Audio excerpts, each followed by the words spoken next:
مطیع اللہ جان کے خلاف ایک نیا مقدمہ درج کیا گیا ہے جس میں ان پر الزام ہے کہ وہ اسلام آباد کے ایک ناکے پر پولیس اہلکاروں کی ہدایت کے باوجود نہیں رکے، رکاوٹ سے گاڑی ٹکرا دی اور پولیس کے ساتھ بدسلوکی کی۔ ایف آئی آر کے مطابق ان کے قبضے سے منشیات برآمد ہوئیں اور ان پر دہشت گردی ایکٹ کے تحت بھی دفعات لگائی گئی ہیں۔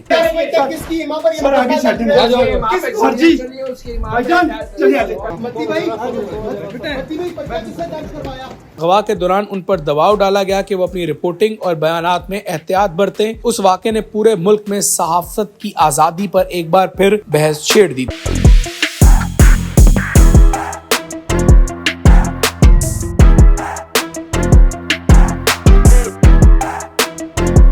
بسم اللہ الرحمن الرحیم۔ السلام علیکم ناظرین، آپ ہمارا ڈیجیٹل پلیٹ فارم خبر دنیا دیکھ رہے ہیں۔ پاکستان کے سینئر اور بے باک صحافی مطیع اللہ جان ایک بار پھر خبروں میں ہیں۔ ان کے خلاف ایک نیا مقدمہ درج کیا گیا ہے جس میں ان پر الزام ہے کہ وہ اسلام آباد کے ایک ناکے پر پولیس اہلکاروں کی ہدایت کے باوجود نہیں رکے، رکاوٹ سے گاڑی ٹکرا دی اور پولیس کے ساتھ بدسلوکی کی۔ ایف آئی آر کے مطابق ان کے قبضے سے منشیات برآمد ہوئیں اور ان پر دہشت گردی ایکٹ کے تحت بھی دفعات لگائی گئی ہیں۔ پولیس نے انہیں 2 روزہ جسمانی ریمانڈ پر لیا، تاہم بعد ازاں عدالت نے انہیں ضمانت پر رہا کر دیا۔ انسانی حقوق کی تنظیموں اور صحافتی اداروں کا کہنا ہے کہ یہ مقدمہ سیاسی نوعیت کا ہے جس کا مقصد ایک آزاد اور تنقیدی آواز کو دبانا ہے۔ ہیومن رائٹس واچ نے واضح طور پر کہا ہے کہ حکومت کو مطیع اللہ جان پر قائم تمام الزامات واپس لینے چاہیے۔ یہ پہلی بار نہیں کہ مطیع اللہ جان ریاستی اداروں کے نشانے پر آئے ہوں۔ جولائی 2020 میں انہیں اسلام آباد کے سیکٹر G6 سے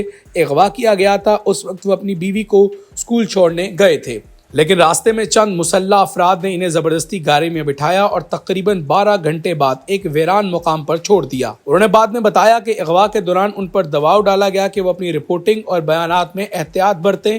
اس واقعے نے پورے ملک میں صحافت کی آزادی پر ایک بار پھر بحث چھیڑ دی تھی۔ مطیع اللہ جان کی شناخت ایک ایسے صحافی کے طور پر ہے جو طاقتور اداروں بالخصوص فوج اور عدلیہ پر کھل کر تنقید کرتے ہیں۔ یہی ان کی صحافت کی اصل پہچان ہے۔ سخت سوالات، تو ٹوک رائے اور طاقت سے نہ ڈرنے والا لہجہ، شاید یہی وجہ ہے کہ انہیں کئی بار مختلف مقدمات کا سامنا کرنا پڑا اور کئی بار انہیں دھمکیاں بھی دی گئیں۔ دلچسپ بات یہ ہے کہ مطیع اللہ جان خود ایک فوجی گھرانے سے تعلق رکھتے ہیں۔